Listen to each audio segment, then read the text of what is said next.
दोस्तों आज की इस वीडियो के अंदर मैं आपको बताऊंगा कि जीएसटी पोर्टल पर जब आप अपने एक्सपोर्ट इनवॉइस की जो एंट्री करते हैं और एंट्री करने के बाद में उसका एक नोटिफिकेशन आपके पास आता है। नोटिफिकेशन से मतलब ये होता है कि जो आपने एक्सपोर्ट इनवॉइस की एंट्री अपनी जीएसटी पोर्टल पे जो आपने एंट्री की है उसमें जो आपका आईजीएसटी अमाउंट होता है तो उस अमाउंट में और आपने जो जीएसटीआर 3B के अंदर जो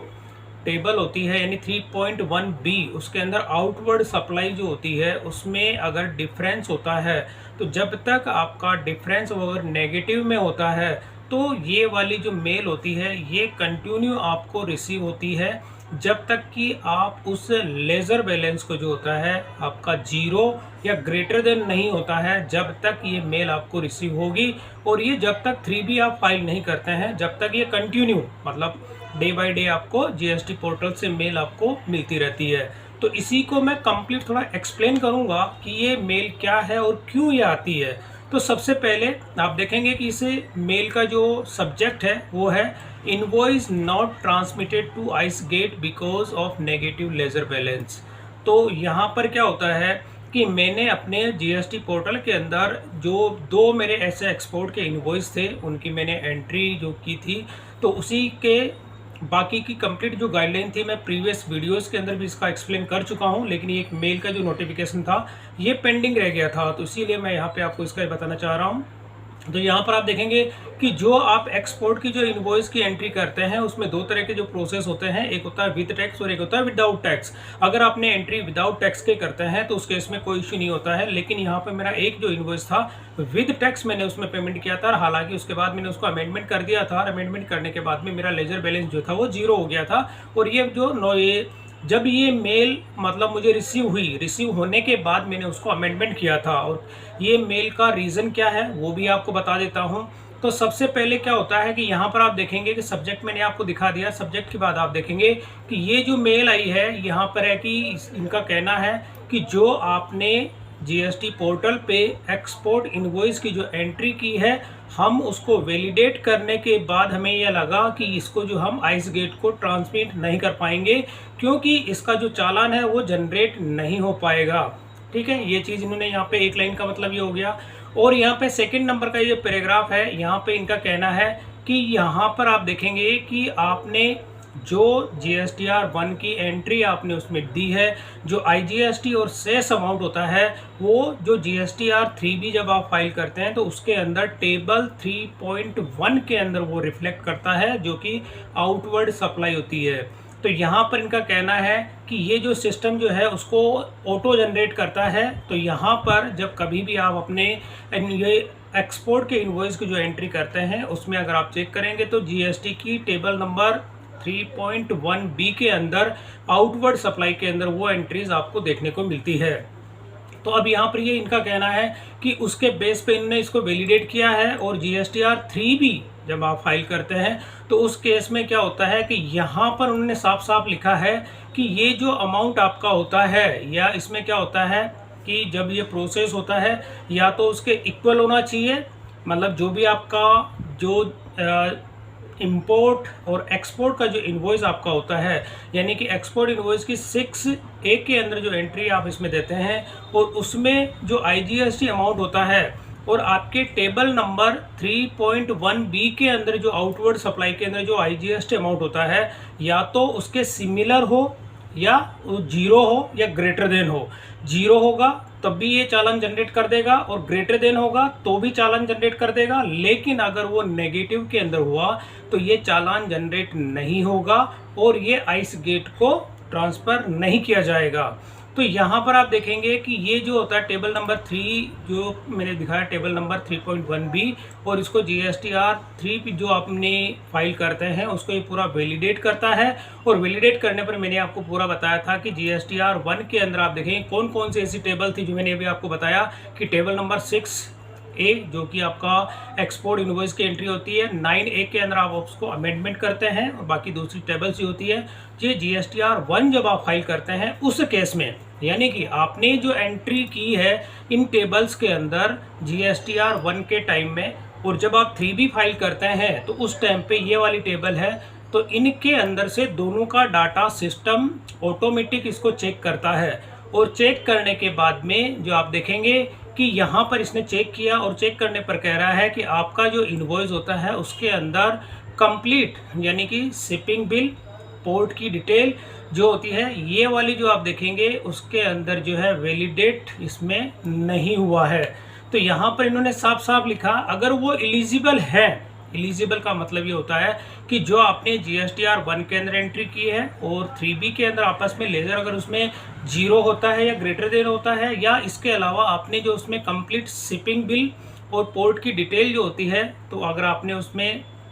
कंप्लीट उसमें दिया हुआ है तब जाकर के ये आपका जो है वैलिडेशन इसमें अगर सक्सेसफुल होता है तो, यानी कि ये चीज़ होती है कि यहाँ पर ये वाला जो सेकंड वाला पैराग्राफ था दोस्तों कि आपने एंट्री की, एंट्री करने के बाद में जो GSTR 1 के अंदर और 3B के अंदर उसको जब आप करते हैं तो दोनों को ये आपस में वैलिडेट करता है। वैलिडेट करने के बाद में जो आपकी डिटेल्स को कंप्लीट ये चेक कर लेता है, अगर सक्सेसफुल होता है तो इसका चालान जनरेट हो जाता है। तो यहाँ पर इन्होंने सेकंड नंबर का पैराग्राफ तो ये था। अब थर्ड नंबर का ये पैराग्राफ ये कहता है कि अब यहाँ पर क्या होता है, सिस्टम जो होता है इसको जो है ट्रांसमिट नहीं कर रहा है आइस गेट को, क्योंकि यहाँ पे क्या होता है इसका वैलिडेशन जो हुआ है, इन्होंने जैसे सक्सेसफुली इसको वैलिडेट किया है और वैलिडेट करने के बाद में यहाँ पर क्या इनको डिफरेंस देखने को मिला, जो भी यहाँ पे कह रहे हैं कि हम आपके इसको जो है आइस गेट पे ट्रांसमिट नहीं कर पा रहे हैं, और नहीं कर पाने की वजह क्या रही है, तो इन्होंने यहाँ पे एक एग्जांपल दिया है। जैसे फॉर एग्जांपल यहाँ पे दिया है कि यहाँ पर आप देखेंगे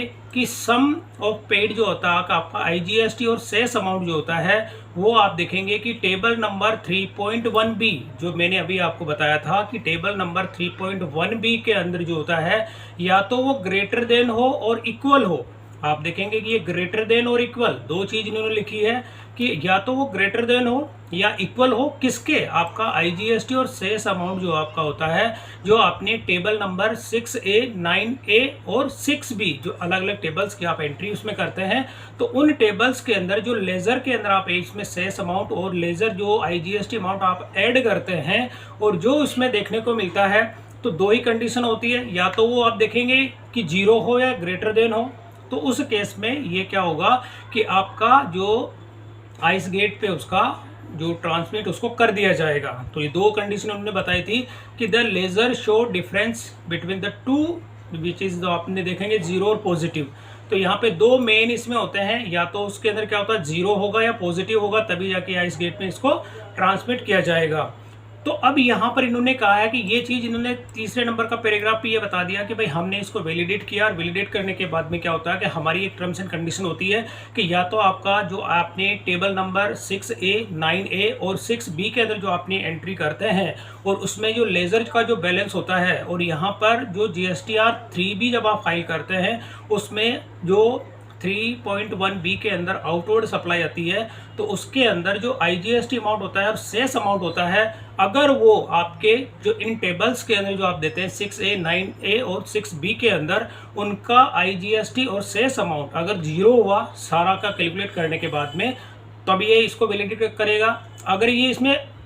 ये नेगेटिव ना होके अगर पॉजिटिव है तो भी ये अपना जो चालान जनरेट कर देगा और आइस गेट को ये सबमिट कर देगा। लेकिन यहाँ पर आप देखेंगे कि इन्होंने थर्ड नंबर पे जो पैराग्राफ था इसकी डिटेल को यहाँ पे मेंशन किया फोर्थ नंबर पे कि हमने इसको वैलिडेट किया और वैलिडेट करने पर हमें लगा कि आपका जो है माइनस के अंदर है ये। तो अगर ये मेरा पॉजिटिव में होता, पॉजिटिव के अंदर आप देखेंगे कि यहाँ पे कितना है, नेगेटिव में मेरा है -312.75 रुपये। तो मैंने अपना क्या किया कि यहाँ पे इन्होंने ये ऑप्शन दिया हुआ है कि आपका जो लेजर बैलेंस है यानी कि आपका जो IGST अमाउंट है, ये IGST जो है IGST डिफरेंट यहाँ पे देखने को मिल रहा है 312.75 रुपये का। तो ये वाला अमाउंट होता है, सेस अमाउंट देखेंगे 0 है क्योंकि सेस में मैंने एंटर किया ही नहीं था तो वो 0 है। तो इसको यहाँ पे साफ साफ लिखा हुआ कि you may use table 3.1B। तो यह क्या होता है, सो सब्सिक्वेंट है आपके लिए 3B के अंदर, यानी कि या तो आप क्या करेंगे, ये जो अमाउंट होता है जितना अमाउंट ये इसमें दे रहे हैं, तो यहाँ पर आप देखेंगे कि ये 312.75 रुपये का जो अमाउंट है, मैं अपने GSTR 3B जब मैं फाइल करूँगा तो उसके अंदर टेबल के अंदर जो IGST का जो कॉलम होता है उस कॉलम के अंदर अगर मैं ये एंट्री कर देता हूँ 312.75 की, तो क्या होगा कि मेरे जो लेजर बैलेंस में से ये बैलेंस डिडक्ट हो जाएगा और होने के बाद में तो यहाँ पर ये इसका जो है ये मेल मेरे पास आना बंद हो जाएगी। लेकिन अगर मैं इसकी पेज अगर मुझे जैसे वो क्या होता है कि अगर मैंने अपना यहाँ पे जो पोर्ट की शिपिंग बिल और पोर्ट जो डिटेल होता है वो मुझे इसमें देनी होगी। अगर मैं नहीं देता हूँ तो यहाँ पर मुझे अपने लेज़र बैलेंस में से 312 रुपये 75 पैसे की पेमेंट मुझे करनी होगी। और इसके बाद इन्होंने कहा है कि आप कर सकते हैं, लेकिन आइस गेट पे ये जो अमाउंट होता है इसको आप रिफंड नहीं ले सकते जब तक कि आपका इसमें जो आपका शिपिंग बिल होता है या पोर्ट की डिटेल होता है वो जब तक आप इसमें फाइल नहीं करेंगे जब तक आपको ये रिफंड नहीं मिला जाएगा। क्योंकि आप जीएसटी पोर्टल पे भी जब कभी भी एंट्री करते हैं तो स्टार्टिंग में ही पॉपअप आपको देखने को मिलता है कि अगर आपको ये अमाउंट रिफंड लेना होता है तो आपको अपनी पोर्ट का जो पोर्ट कोड होता है इसके साथ ही उसका invoice number, invoice amount, total details अगर कंप्लीट होती है तभी आप इसमें रिफंड ले सकते हैं। तो मेरा केवल मकसद आप लोगों को यही बताना है दोस्तों कि ये जो मेल आती है एक तरह का आपको कंफर्मेशन होता है और ये नोटिफिकेशन होता है, यानी रिमाइंडर मेल आपको कंटिन्यू रिसीव होती है जब तक कि आप ये डिफरेंस जीरो नहीं कर देते हैं, जब तक ये मेल आपको रिसीव होती रहेगी। और जब आप अपना 3B फाइल कर देते हैं और यहाँ पे टेबल नंबर 3.1B के अंदर जो आउटवर्ड सप्लाई होती है उसके अंदर आप ये IGST अमाउंट जो नेगेटिव में होता है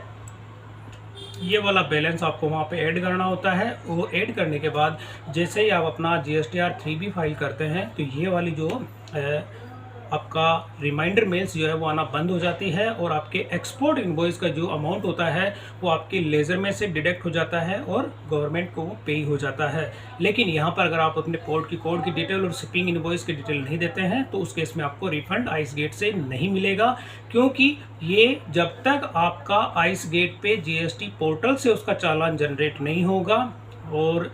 जनरेट तभी होगा जब आप अपने इसमें शिपिंग बिल और अपना पोर्ट की जो डिटेल होती है वो अगर आप इसमें डालते हैं तभी जाके GST पोर्टल से उसको आइस गेट पे ट्रांसमिट किया जाएगा और तभी आपका जो है रिफंड इनिशिएट होगा। तो दोस्तों ये था आइस गेट पे जो आपका इनवॉइस जो होता है जो GSTR 1 आप फाइल करते हैं और 6A के अंदर जो आप अपने एक्सपोर्ट इनवॉइस की एंट्री करते हैं उसी के रिगार्डिंग जो नोटिफिकेशंस मेल आपको आती है उसकी कंप्लीट डिटेल मैंने यहाँ पे एक्सप्लेन की है। तो दोस्तों वीडियो पसंद आई तो इसे लाइक और शेयर जरूर करें और मेरे चैनल को सब्सक्राइब करना ना भूलें।